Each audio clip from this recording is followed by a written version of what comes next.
আপনার নাম কি? সবুজ রানা। হ্যাঁ, সবুজ রানা। আচ্ছা, কি নিয়ে কি হয়েছে আপনার বিস্তারিত পরিচয়টা বলেন আগে। আপনার পরিচয়। বছর আমি হলো গোবিন্দ ইউনিয়ন যুব দলের যুগ্ম আহ্বায়ক। যুগ্ম আহ্বায়ক।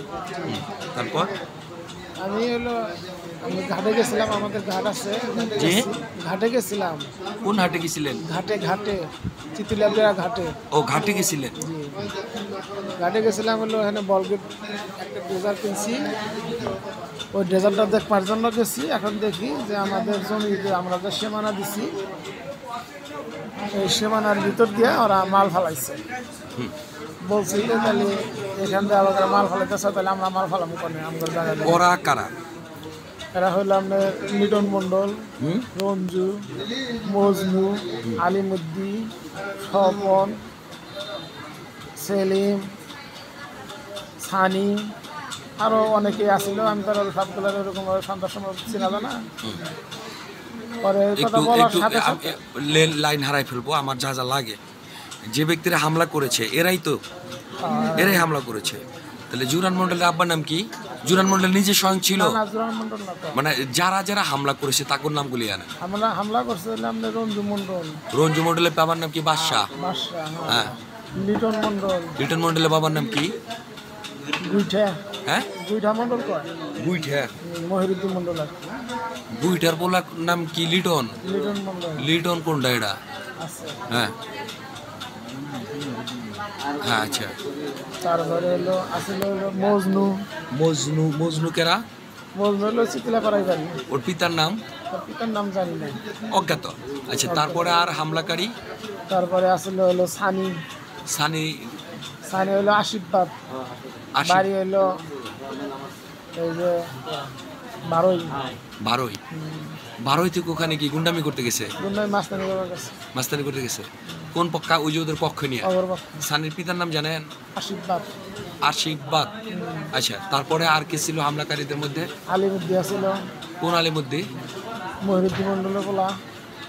ওই যে অগরি যে চাচা, ওই মহিরুদ্দিন মন্ডল পোলা আলিমুদ্দি। হ্যাঁ, আলিমুদ্দির ডাক নাম কি? আচ্ছা, তারপরে বলেন। তারপরে হলো স্বপনকে? স্বপন হলো আলিমুদ্দি করে বাগিনা, আমলিক করে। মিকাইল ইউনিয়নের আপনার নুরু নাম্বারের নাতি। নুরু মেম্বারের নাতি? সাবেক নুরু নাম্বার আমলিক করতো, সেক্রেটারি আছিল, এর নাতি। ওর নাতি। ওর নাম কি? ওর নাম হলো স্বপন। ওর বাবার নাম জানে? ওর বাবার নাম জানি। আচ্ছা, তারপরে আর কে ছিল? তারপরে আসলে আপনার সেলিম আছিল, দেখছি। সেলিম জানি কেনা? ওই মহিরুদ্দিন মন্ডলের ছেলে? খোরশেদ মন্ডল? না, এটা লতিফ পুলিশের পোলা। হ্যাঁ, লতিফ পুলিশের পোলা। ওর নাম কি? সেলিম চিনছি। হ্যাঁ, অনেকে আসছিল। যাই, 12-14 জন ছিল। আচ্ছা, তারপরে তো এরা তো আবার কথার লগে মনে করেন যে এই কথা বলছি, তুই অনেকে করে না, দরকার কি, আমরা তো প্রস্তুতি নিয়ে এসেছি তারা মারবার নিয়ে। এই মনে করেন যে ওখানে মনে করেন যে কিল ঘুষি যার যেমন লাথি, ঠিক আছে, বালুগুলো ফালাই আমার পানির মধ্যে, যার যেমন ঘুষি মনে করেন মারপিট করছে।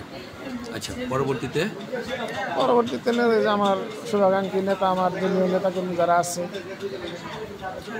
যুব দলের সদস্য সচিব রুবেল মণ্ডল, তারপরে যুব দলের আহ্বায়ক মাসুদ রানা, ছাত্র দলের সভাপতি মিজান, আরও অনেকে আসছিল। এরা আমার উদ্ধার করে এখান থেকে নিয়ে হাসপাতালে না ভর্তি করছে। পরবর্তীতে আমাদের থানা যুব দলের আহ্বায়ক জুলার ভাই আসছিল, যুগ্ম আহ্বায়ক কপিল ভাই, আনোয়ার ভাই, আর অনেকে আসছিল, আইসা দেখে গেছে। এক্ষেত্রে তাহলে ঘটনাটা কি কেন্দ্রিক হলে জমি সংক্রান্ত বিষয় নিয়ে? জমি সংক্রান্ত না, ওদের জমি তো আছেই গার্ড করার জন্য, আমাদের জমি তো আলাদাই। এই কথা আমি বলছি কে? মানে আপনার জমিতে কি করতেছিল? ওরা জোরপূর্বক মাটি ফেলাইতেছে। জোরপূর্বক মানে লিজ না নিয়ে? না, লিজ অথবা ইজারা আপনার কাছে না বইলা জোর করে মাটি ফেলাইতেছে। আচ্ছা, তাহলে আচ্ছা। আর গার্ড হলো মূলত ইউনিয়ন যুব দলের ইউনিয়ন যুব দলের নামে কিভাবে হয় একটা যৌক্তিক থাকতে হবে কিন্তু যেমন আপনার মাসুদ আছে, তারপরে রুবেল আছে। না আপনারা কি মানে ইউনিয়ন যুব দলের নামে বলতে কি যেমন আপনার জমির ভিতরে আরেকজনের মাটি আপনারা মাটি পালাবেন তাহলে আপনাদের হতে পারে, তাই না? সেক্ষেত্রে লিজের কোনো বিষয় আসে না। না না আচ্ছা, সেক্ষেত্রে এটার নাম ব্যবহার করার দরকার নাই, ইউনিয়ন যুব দলের ঘাট এটা বলার দরকার নাই। আপনার ঘাটে মাটি পালাইতেছে, আপনি গেছেন না বইলা জোরপূর্বক এর মধ্যেই থাকতে হবে, আমি যেটা মনে করি। আচ্ছা আচ্ছা। আচ্ছা, না রুবেল কথাটা বুঝতে পারছো, এর মধ্যেই থাকতে হবে।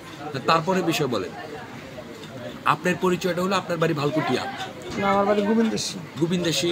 আচ্ছা গোবিন্দেশী, আপনার আব্বুর নাম কি বললেন? মোহাম্মদ বাদশা শেখ। আপনার যুব দলের যুগ্ম আহ্বায়ক ইউনিয়ন যুব দলের।